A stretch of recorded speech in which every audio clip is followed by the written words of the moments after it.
ಎಲ್ರಿಗೂ ನಮಸ್ಕಾರ. ನಾನು ಇವತ್ತಿನ ವಿಡಿಯೋದಲ್ಲಿ ಅರಿಶಿಣದ ಎಲೆಯಿಂದ ಕಡುಬು ಮಾಡೋದು ತೋರಿಸ್ತಾ ಇದ್ದೀನಿ. ಈ ಅರಿಶಿಣದ ಎಲೆ ಈ ಮಂಗಳೂರು ಸೈಡು ಮತ್ತು ಮಲೆನಾಡು ಸೈಡಲ್ಲೆಲ್ಲ ಈ ಅರಿಶಿಣದ ಎಲೆಯಿಂದ ಕಡುಬು ಮಾಡ್ತಾರಲ್ವ.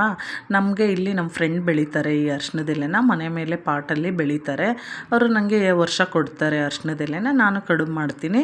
ನಮ್ಮ ಮನೇಲಿ ಎಲ್ರಿಗೂ ಇಷ್ಟ ಈ ಕಡುಬು. ನೋಡಿ ಈ ಪಾಟಲ್ಲಿ ಎಷ್ಟು ಚೆನ್ನಾಗಿ ಬೆಳೆಯುತ್ತೆ ಅರಿಶಿಣದ ಎಲೆ. ಸಖತ್ತಾಗಿ ಅವರು ಅರಿಶಿಣನೂ ಮನೇಲಿ ಮಾಡಿಕೊಂಡು ಅರಿಶಿಣ ಕುಂಕುಮ ಎಲ್ಲ ಮನೆಯಲ್ಲೇ ಮಾಡ್ಕೊತಾರೆ. ಈ ಅರಿಶಿಣ ಬೆಳೆದ್ಬಿಟ್ಟು ಸಖತ್ತಾಗಿ ಬೆಳೆಯುತ್ತೆ ಇದು ಪಾಟಲ್ಲಿ. ಆಮೇಲೆ ಸ್ಮೆಲ್ ಕೂಡ ತುಂಬ ಚೆನ್ನಾಗಿರುತ್ತೆ. ಈ ಅರಿಶಿಣದ ಎಲೆಯಲ್ಲಿ ಕಡುಬು ಮಾಡಿ ತಿಂದರೆ ನಿಜ ಟೇಸ್ಟ್ ಅಂತೂ ಸೂಪರಾಗಿರುತ್ತೆ. ಆ ಸ್ಮೆಲ್ ಅಂತೂ ಎಷ್ಟು ಚೆನ್ನಾಗಿರುತ್ತೆ ಗೊತ್ತಾ ಅರಿಶಿಣದ ಎಲೆದು. ಸಖತ್ತಾಗಿ ಬಂದಿದೆ. ನಾನು ಮಾಡಿದ್ದೀನಿ ಅರಿಶಿಣದ ಎಲೆದು. ನೋಡಿ ಅದನ್ನು ಯಾವ ಥರ ಮಾಡೋದು ಅಂತ ನಿಮ್ಗೆ ಒಂದು ಸಾರಿ ತೋರಿಸೋಣ ಅಂತ ಮಾಡ್ತಾಯಿದ್ದೀನಿ. ನೋಡಿ ನಾನು ಒಂದು ಕಪ್ಪು ಈ ಥರ ಕೆಂಪಕ್ಕಿ, ಮಂಗಳೂರು ಸೈಡೆಲ್ಲ ಊಟ ಮಾಡ್ತಾರೆ ನೋಡಿ, ಈ ರೆಡ್ ಕೆಂಪಕ್ಕಿ ಬಾಯ್ಲ್ಡ್ ರೈಸ್, ಆ ಅಕ್ಕಿನ ಒಂದು ಕಪ್ ತೊಗೊಂಡಿದ್ದೀನಿ. ಅದೇ ಸೇಮ್ ಕ್ವಾಂಟಿಟಿಯಲ್ಲಿ ಸೊಸೈಟಿ ಅಕ್ಕಿ, ಮಾಮೂಲಿ ರೇಷನ್ ಅಕ್ಕಿ ತೊಗೊತೀವಲ್ವ ಇರುತ್ತಲ್ಲ, ಅದನ್ನು ಸೇಮ್ ಕ್ವಾಂಟಿಟಿಯಲ್ಲೇ ಒಂದು ಕಪ್ ತೊಗೊಂಡಿದ್ದೀನಿ. ತೊಗೊಂಡು ನೀಟಾಗಿ ಎಲ್ಲ ವಾಶ್ ಮಾಡಿಕೊಂಡು ಒಂದು 6 ಅವರ್ಸ್ ನೆನೆಸ್ಬೇಕು. ಇದನ್ನು ನೆನೆಯಕ್ಕೆ ಬಿಟ್ಟಿದ್ದೀನಿ. ನಾನು ಮಧ್ಯಾಹ್ನಕ್ಕೆ ಮಾಡ್ತಾಯಿದ್ದೀನಿ, ಸೊ ಹಂಗಾಗಿ ನಾನು ಬೆಳಗ್ಗೆ ನೆನೆಸಿದ್ದೀನಿ. ನೋಡಿ ಇವಾಗ ಇದಕ್ಕೆ ನಾನು ಸ್ವೀಟ್ಗೆ ಏನೇನು ಬೇಕು ಸ್ವೀಟಿಗೆ ಅಂತ ಸ್ವೀಟು ಕಡುಬಿಗೆ ತೋರಿಸ್ತಾ ಇದ್ದೀನಿ. ನಾನು ಅಕ್ಕಿ ಈಗ ಒಂದು 6 ಅವರ್ಸ್ ನೆಂದಿದೆ ಅಲ್ವಾ. ಈಗ ಇದು ನಾನು ಸ್ವೀಟು ಖಾರಕ್ಕೆ ಎರಡಕ್ಕೂ ನೆನೆಸ್ಕೊಂಡಿದ್ದೀನಿ ಅಕ್ಕಿನ. ಈ ಒಂದು ಕಪ್ಪಲ್ಲಿ 3 ಕಪ್ಪು ಕಾಯಿ ತುರಿ ತೊಗೊಂಡಿದ್ದೀನಿ ನಾನು. ಹಸಿ ತೆಂಗಿನಕಾಯಿ ತುರಿ 3 ಕಪ್ಪು. 3 ಕಪ್ಪಿಗೆ ಒಂದು ಅರ್ಧ ಕಪ್ ಬೆಲ್ಲ ತೊಗೊಂಡಿದ್ದೀನಿ. ಒಂದು ಅರ್ಧ ಟೇಬಲ್ ಸ್ಪೂನಷ್ಟು ಗಸಗಸೆ ಬಿಸಿ ಮಾಡಿಟ್ಕೊಂಡಿದ್ದೀನಿ. ಒಂದು ಅರ್ಧ ಟೇಬಲ್ ಸ್ಪೂನಷ್ಟು ಶುಂಠಿ ಪೌಡ್ರು ಮತ್ತು ಏಲಕ್ಕಿ ಪೌಡ್ರು. ನೋಡಿ ಇದು ಅರಿಶಿಣದ ಎಲೆ ಇವಾಗ ಫ್ರೆಶ್ಶಾಗಿ ಕಿತ್ಕೊಂಬಂದು ಕೊಟ್ಟಿದ್ದಾರೆ ಫ್ರೆಂಡು. ನೀಟಾಗಿ ವಾಶ್ ಮಾಡಿ ಇಟ್ಕೊಂಡಿದ್ದೀನಿ. ಅದೆಲ್ಲ ಸ್ವೀಟ್ ಕಡುಬಿಗೆ. ಇದು ಖಾರದ ಕಡುಬಿಗೆ ಅದೇ ಅಕ್ಕಿದೆ, ಇದು ಸೇಮು ಎರಡಕ್ಕೂ ಅದನ್ನೇ ನಾನು ನೆನೆಸಿಟ್ಟಿರೋದು. ಇನ್ನು ಒಂದು ಅರ್ಧ ಕಪ್ಪಷ್ಟು ನಾನು ಇದು ಕಡಲೆಬೇಳೆನ ನೆನೆಸಿಟ್ಟಿದ್ದೀನಿ. ಈ ಕಡಲೆಬೇಳೆನೂ ಒಂದು 2 ಅವರ್ಸ್ ನೆನಿಬೇಕು. ಇದನ್ನು 2 ಅವರ್ಸ್ ನೆಂದಿದೆ. ಇವಾಗ ಕಡಲೆಬೇಳೆನೂ ನೆನೆಸಿದ್ದೆ ನಾನು. ಅದಕ್ಕೆ ನಾನು ಚಿಕ್ಕದಾಗಿ ಕಟ್ ಮಾಡ್ಕೊಂಡಿದ್ದೀನಿ. ಇದು ಕೊತ್ತಂಬರಿ ಸೊಪ್ಪು, ಸಬ್ಬಸಿಗೆ ಸೊಪ್ಪು, ಈರುಳ್ಳಿ ಮತ್ತು ಖಾರಕ್ಕೆ 1-2 ಮೆಣಸಿನ್ಕಾಯಿ, ಜೀರಿಗೆ, ಆಮೇಲೆ ಇದು ಒಗ್ಗರಣೆಗೆ ಎಣ್ಣೆ, ಸಾಸಿವೆ, ಇಂಗು, ಸ್ವಲ್ಪ ಕರಿಬೇವು, ರುಚಿಗೆ ತಕ್ಕಷ್ಟು ಉಪ್ಪು, ಈ ಅರಿಶಿಣದ ಎಲೆ, ಇಷ್ಟು ಐಟಮ್ಸ್ ಇದು ಖಾರದ್ದಕ್ಕೆ. ಇವಾಗ ಹೂರಣ ಮಾಡ್ಕೊಳ್ಳೋಣ. ಫಸ್ಟು ಸ್ವೀಟ್ ಮತ್ತು ಖಾರದ್ದು ಎಲ್ಲ ರೆಡಿ ಮಾಡ್ಕೊಂಬಿಡೋಣ. ಇವಾಗ ನಾನು ಫಸ್ಟ್ ಒಂದು ಪ್ಯಾನ್ ಬಿಸಿಗಿಟ್ಟು ತುಪ್ಪ 1 ಟೇಬಲ್ ಸ್ಪೂನ್ ತುಪ್ಪ ಹಾಕ್ತಾಯಿದ್ದೀನಿ. ನೋಡಿ ತುಪ್ಪ ಕರಗ್ತಾ ಇದೆ. ನಾವೇನು ಬೆಲ್ಲನ ಪೌಡ್ರು ಮಾಡಿಟ್ಕೊಂಡಿದ್ವಿ ಅಲ್ವಾ, ಆ ಬೆಲ್ಲನ ತುಪ್ಪದಲ್ಲಿ ಹಾಕ್ಕೊಳ್ಳೋಣ. ಫಸ್ಟ್ ಸ್ವೀಟ್ ಹೂರಣ ಮಾಡ್ಕೊಂಬಿಡೋಣ. ನೋಡಿ ಈ ತುಪ್ಪ ಕರಗಿದ ತಕ್ಷಣ ನಾನು ಬೆಲ್ಲ ಹಾಕ್ತಾಯಿದ್ದೀನಿ. ಬೆಲ್ಲ ಎಲ್ಲ ಅದನ್ನು ಫುಲ್ಲು ಲೋ ಫ್ಲೇಮಲ್ಲೇ ಇಟ್ಕೊಂಡು ಬೆಲ್ಲನೂ ಕರಗಲಿ ನೀಟಾಗಿದ್ದು, ಬೇಗ ಕರಗುತ್ತೆ. ಈ ಬೆಲ್ಲ ಕರಗೋ ಅಷ್ಟೊತ್ತಿಗೆ ನಾವು ಒಂದು ಮಿಕ್ಸಿ ಜಾರ್ಗೆ ಅದನ್ನು ಹಿಟ್ಟನ್ನು ರುಬ್ಕೊಂಬಿಡೋಣ. ಅಕ್ಕಿ ಏನು ನೆನೆಸ್ಕೊಂಡಿದ್ವಿ ಅಲ್ವಾ, ಇದನ್ನು ಇದು ಹೆಂಗೆ ಗೊತ್ತಾ, ತುಂಬ ನೀರು ಹಾಕಿ ಮಿಕ್ಸಿ ಮಾಡ್ಕೋಬಾರ್ದು ನಾವು. ಸ್ವಲ್ಪ ಗಟ್ಟಿನೇ ಇರಬೇಕು. ಇಡ್ಲಿ ಹಿಟ್ಟಿಗಿನ ಗಟ್ಟಿ ಇರಬೇಕು. ಸ್ವಲ್ಪ ನೀರು ಹಾಕ್ಕೊಂಡು ಮಿಕ್ಸಿ ಮಾಡ್ಕೋಬೇಕು ಇದನ್ನು. ನೋಡಿ ಇವಾಗ ಅದನ್ನು ಮಿಕ್ಸಿ ಮಾಡ್ಕೊಳ್ಳೋಣ. ಅಷ್ಟೊತ್ತಿಗೆ ನೋಡಿ ಇಲ್ಲಿ ಬೆಲ್ಲನೂ ಕರಗಿದೆ. ಇವಾಗ ಇದಕ್ಕೆ ಕೊಬ್ಬರಿ ಹಾಕೋಣ. ಕೊಬ್ಬರಿ ಹಾಕಿ ಚೆನ್ನಾಗೆಲ್ಲ ಮಿಕ್ಸ್ ಮಾಡೋಣ. ಇದನ್ನು ಒಂದು 5 ನಿಮಿಷ ಇದು ಬೆಲ್ಲ ಮತ್ತು ಕೊಬ್ಬರಿ ಚೆನ್ನಾಗಿ ಕುದಿಬೇಕು. ಹಂಗಂದರೆ ಟೇಸ್ಟ್ ಚೆನ್ನಾಗಿ ಬರುತ್ತೆ. ನೀಟಾಗೆಲ್ಲ ಕುದೀಲಿ. ಇದು ಒಂದು 5 ನಿಮಿಷ ಕುದ್ರೆ ಸಾಕು ಅಷ್ಟೇ. ಇದನ್ನು ಲೋ ಫ್ಲೇಮಲ್ಲೇ ಇಟ್ಬಿಟ್ಟು ಚೆನ್ನಾಗಿ ಇದನ್ನು ಕುದಿಯೋಕ್ಕೆ ಬಿಟ್ಬಿಡೋಣ. ಅಷ್ಟೊತ್ತಿಗೆ ನೋಡಿ ಇದನ್ನು ಮಿಕ್ಸಿದು ನಾವೇನು ಮಾಡ್ಕೊಳ್ಬೇಕಲ್ವ, ಇದು ಅಷ್ಟೊತ್ತಿಗೆ ಮಿಕ್ಸಿ ಮಾಡ್ಕೊಂಬಿಡೋಣ. ಇದು ಕುದಿಯೋ ಅಷ್ಟೊತ್ತಿಗೆ ನೋಡಿ ಈ ಕನ್ಸಿಸ್ಟೆನ್ಸಿ ಇರಬೇಕು ಇದು ಹಿಟ್ಟು. ತುಂಬ ಯಾಕಂದರೆ ನೀರಾಗ್ಬಿಟ್ರೆ ನಾವು ಎಲೆ ಮೇಲೆ ಕಡುಬು ಮಾಡೋಕ್ಕೆ ಬೆಳಿತೀವಲ್ವ, ನೀರಾಗ್ಬಿಟ್ರೆ ಸ್ಪ್ರೆಡ್ ಆಗಿಬಿಡುತ್ತೆ ಕೆಳಗಡೆ, ಹೊರಗಡೆ ಎಲ್ಲ ಬಂದುಬಿಡುತ್ತೆ ಅದು ಹಿಟ್ಟು. ಇಡ್ಲಿ ಹಿಟ್ಟಿಗಿಂತ ಗಟ್ಟಿ ಇರಬೇಕು. ಗ್ರೈಂಡರಲ್ಲೂ ಮಾಡ್ಕೋಬೋದು, ತುಂಬ ಚೆನ್ನಾಗಿ ಬರುತ್ತೆ ಗ್ರೈಂಡರಲ್ಲಿ. ನಾನು ಸ್ವಲ್ಪ ಕ್ವಾಂಟಿಟಿ ಮಾಡೋದ್ರಿಂದ ಮಿಕ್ಸಿಯಲ್ಲೇ ಮಾಡ್ಕೊತಾ ಇದ್ದೀನಿ. ಮಿಕ್ಸಿಯಲ್ಲೂ ಚೆನ್ನಾಗಿ ಬರುತ್ತೆ. ನೋಡಿ ಎಲ್ಲದನ್ನು ಈ ಥರ ಮಾಡಿಟ್ಕೊಂಡಿದ್ದೀನಿ. ಇದಕ್ಕೆ ಒಂದು ಸ್ವಲ್ಪ ಉಪ್ಪು ಹಾಕಿ ನೀಟಾಗಿ ಎಲ್ಲ ಮಿಕ್ಸ್ ಮಾಡಿ ಇಟ್ಬಿಡೋಣ. ಇವಾಗ ಒಂದು ಚಿಟಿಕೆ ಉಪ್ಪು ಹಾಕ್ಕೋಬೇಕು. ಉಪ್ಪು ಜಾಸ್ತಿ ಬೇಡ, ಯಾಕಂದರೆ ಸ್ವೀಟ್ದು ಇರುತ್ತಲ್ವ, ಅದು ಏನು ಅಕ್ಕಿ ಹಿಟ್ಟಿನ ಮೇಲೆ ಸಪ್ಪೆ ಥರ ಅನಿಸುತ್ತೆ ಅಂತ ಸ್ವಲ್ಪ ಉಪ್ಪು ಹಾಕಿ ಮಿಕ್ಸ್ ಮಾಡಿ ಇಟ್ಟಿದ್ದೀನಿ. ಇವಾಗ ನೋಡಿ ಇದು ಬೆಲ್ಲ ಮತ್ತು ಕೊಬ್ಬರಿ ಚೆನ್ನಾಗಿ ಕುದೀತಾ ಇದೆ ಅಲ್ವಾ. ಇದಕ್ಕೆ ನಾವೇನು ಬಿಸಿ ಮಾಡಿ ಇಟ್ಕೊಂಡಿದ್ವಿ ಅಲ್ವಾ, ಗಸಗಸೆ ಮತ್ತು ಶುಂಠಿ ಪೌಡ್ರು, ಏಲಕ್ಕಿ ಪೌಡ್ರು ಹಾಕ್ಬಿಟ್ಟು ನೀಟಾಗೆಲ್ಲ ಒಂದು ಮಿಕ್ಸ್ ಮಾಡೋಣ. ಮಿಕ್ಸ್ ಮಾಡಿಬಿಟ್ಟು ಸಾಕು, ಇದು ಕುದಿಯೋದು. ಇದು ಚೆನ್ನಾಗೆಲ್ಲ ಕುದ್ದಿದೆ. ಇವಾಗ ಸ್ಟವ್ ಆಫ್ ಮಾಡಿಬಿಟ್ಟು ತಣ್ಣಗಾಗಕ್ಕೆ ಬಿಟ್ಬಿಡೋಣ. ಇದು ತಣ್ಣಗಾಗೋ ಅಷ್ಟೊತ್ತಿಗೆ ಖಾರದ ಕಡುಬಿಗೆ ಮಾಡ್ಕೊಳ್ಳೋಣ. ಮಾಡ್ಕೊಳ್ಳೋಣ. ನಾವೇನು ಕಡಲೆಬೇಳೆ ನೆನೆಸ್ಕೊಂಡಿದ್ವಿ ಅಲ್ವಾ, ಅದನ್ನು ಮಿಕ್ಸಿ ಜಾರ್ಗೆ ಹಾಕ್ಕೊಂಡು ಕಡಲೆಬೇಳೆನ, ಆಮೇಲೆ ಒಂದು ಸ್ವಲ್ಪ ಜೀರಿಗೆ ಏನು ತೊಗೊಂಡಿದ್ವಿ ಅಲ್ವಾ, ಒಂದು ಅರ್ಧ ಟೇಬಲ್ ಸ್ಪೂನಷ್ಟು ಈ ಕಡಲೆಬೇಳೆಗೆ ಮಿಕ್ಸಿಗೆ ಹಾಕ್ಕೋಬೇಕು. ನೀರು ಯಾವುದೇ ಕಾರಣಕ್ಕೂ ನೀರು ಹಾಕ್ಕೋಬಾರ್ದು, ಅದೇ ಬೇಳೆಯಲ್ಲಿ ನೆಂದಿರುತ್ತಲ್ಲ ಅದೇ ಸಾಕು ನೀರು. ನೋಡಿ, ಜೀರಿಗೆ ಮತ್ತು ಸ್ವಲ್ಪ ಉಪ್ಪು, ರುಚಿಗೆ ತಕ್ಕಷ್ಟು ಉಪ್ಪು ಹಾಕ್ಕೊಂಡು ಮಿಕ್ಸಿ ಮಾಡ್ಕೊಂಬರೋಣ. ತೀರಾ ಕಾಳು ಇರಬಾರ್ದು, ಆಮೇಲೆ ಫುಲ್ ನೈಸ್ ಪೇಸ್ಟು ಆಗಬಾರ್ದು, ತರಿ ಇರಬೇಕಿದು. ಆ ಥರ ಇದ್ದರೆ ಟೇಸ್ಟ್ ಚೆನ್ನಾಗಿ ಬರುತ್ತೆ. ಇವಾಗ ಇದನ್ನು ಸ್ವಲ್ಪ ಬಿಸಿ ಮಾಡ್ಕೋಬೇಕು ನಾವು.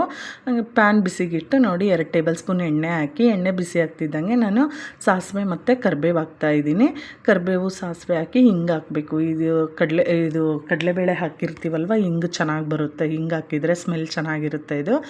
ಆಮೇಲೆ ಸ್ವಲ್ಪ ಅರಿಶಿನ ಹಾಕ್ಬಿಟ್ಟು ನೀಟಾಗಿ ಎಲ್ಲ ಮಿಕ್ಸ್ ಮಾಡಿ, ಇದೇನು ಮಿಕ್ಸಿ ಮಾಡ್ಕೊಂಡಿರ್ತೀವಲ್ವ ನಾವು ಕಡಲೆಬೇಳೆ, ಜೀರಿಗೆ ಮತ್ತು ಉಪ್ಪು ಹಾಕಿ, ಅದನ್ನು ಸ್ವಲ್ಪ ಒಂದು 2 ರಿಂದ 3 ನಿಮಿಷ ಲೋ ಫ್ಲೇಮಲ್ಲೇ ಇದನ್ನು ಸ್ವಲ್ಪ ಬಿಸಿ ಮಾಡ್ಕೋಬೇಕು. ಯಾಕಂದರೆ ಅದು ಹಸಿ ಸ್ಮೆಲ್ ಹೋಗೋವರೆಗೂ, ರಾ ಸ್ಮೆಲ್ ಇರುತ್ತಲ್ವ, ಅದು ರಾ ಸ್ಮೆಲ್ ಹೋಗೋವರೆಗೂ ಸ್ವಲ್ಪ ಬಿಸಿ ಮಾಡಿಕೊಂಡು, ಅದಕ್ಕೆ ನಾವೇನೆಲ್ಲ ಸೊಪ್ಪುಗಳು ಕಟ್ ಮಾಡಿ ಇಟ್ಕೊಂಡಿದ್ವಿ ಅಲ್ವಾ, ಈರುಳ್ಳಿ ಮತ್ತು ಮೆಣಸಿನ್ಕಾಯಿ, ಸಬ್ಬಸಿಗೆ ಸೊಪ್ಪು, ಕೊತ್ತಂಬರಿ ಸೊಪ್ಪು ಹಾಕಿಬಿಟ್ಟು ಚೆನ್ನಾಗೆಲ್ಲ ಮಿಕ್ಸ್ ಮಾಡಿ ಇನ್ನೊಂದು ನಿಮಿಷ ಇದನ್ನು ನೀಟಾಗಿ ಫ್ರೈ ಮಾಡ್ಕೊಳ್ಳೋಣ.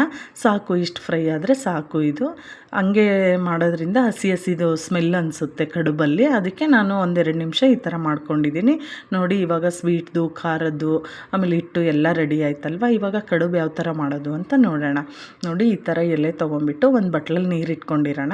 ನೀರಿಟ್ಕೊಂಡು ಇಷ್ಟು ಹಿಟ್ಟು ತೊಗೋಬೇಕು. ಹಿಟ್ಟು ತೊಗೊಂಡು ಕೈನ ಸ್ವಲ್ಪ ಒದ್ದೆ ಮಾಡಿಕೊಂಡು ಈ ಥರ ನೀಟಾಗಿ ಈ ಥರ ಬಳಿಬೇಕು. ಎಲೆ ಮೇಲೆ ಈ ಹಿಟ್ಟನ್ನ ನೀಟಾಗಿ ಈ ಥರ ಸ್ಪ್ರೆಡ್ ಮಾಡಿ, ನೀರು ಜಾಸ್ತಿ ಹಚ್ಕೋಬೇಡಿ, ಯಾಕಂದರೆ ಹಿಟ್ಟೆಲ್ಲ ಕಡೆಗೆ ಬಂದುಬಿಡುತ್ತೆ, ಅದು ಸ್ಪ್ರೆಡ್ ಆಗಿಬಿಟ್ಟು ಕಡೆಗೆ ಬಂದುಬಿಡುತ್ತೆ.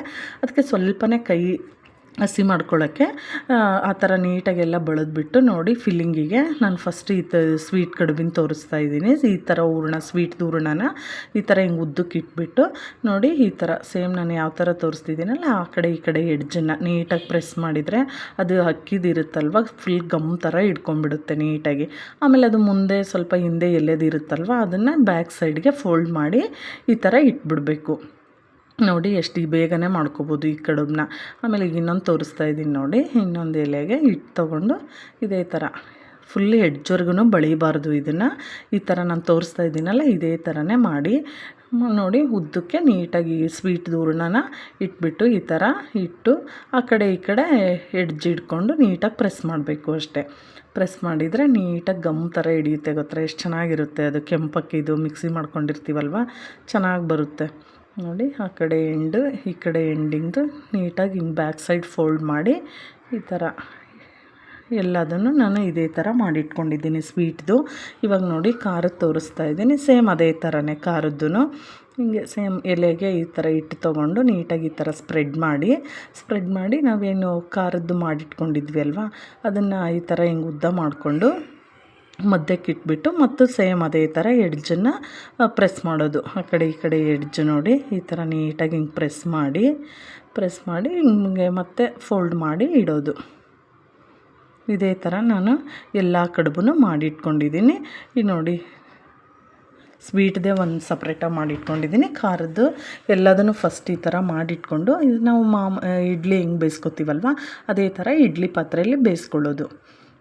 ಎಷ್ಟು ಚೆನ್ನಾಗಿ ಬರುತ್ತೆ ಗೊತ್ತಾ ಇದು.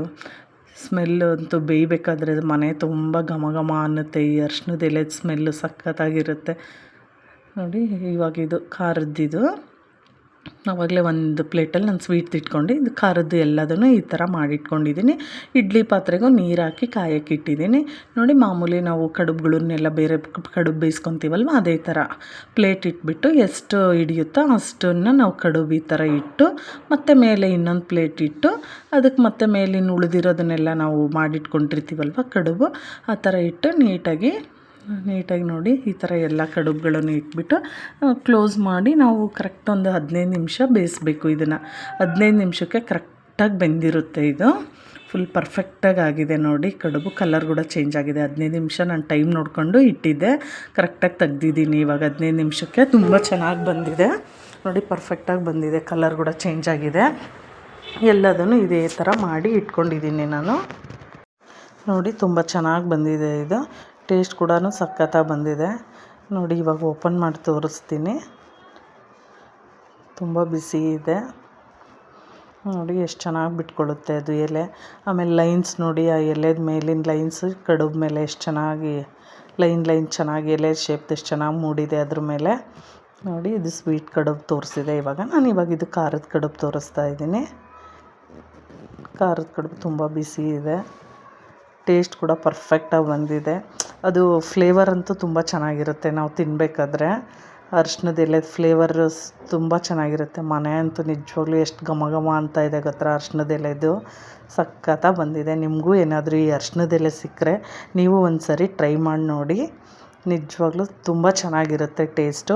ನಮ್ಮ ಸೈಡಲ್ಲೆಲ್ಲ ಸಿಗಲ್ಲ, ಸಿಕ್ಕರೆ ಮಾತ್ರ ಒಂದು ಸರಿ ಮಾಡಿ ನೋಡಿ. ನೀವು ಈ ಟೇಸ್ಟನ್ನ ಮಾಡಿ ನೋಡಿ, ಟೇಸ್ಟ್ ಯಾವ ಥರ ಬಂದಿದೆ ಅಂತ ಕಮೆಂಟಲ್ಲಿ ತಿಳಿಸಿ. ಪ್ಲೀಸ್ ನಿಮಗೂ ಈ ವಿಡಿಯೋ ಇಷ್ಟ ಆದರೆ ಲೈಕ್ ಮಾಡಿ, ಶೇರ್ ಮಾಡಿ, ಸಬ್ಸ್ಕ್ರೈಬ್ ಮಾಡಿ. Thank you.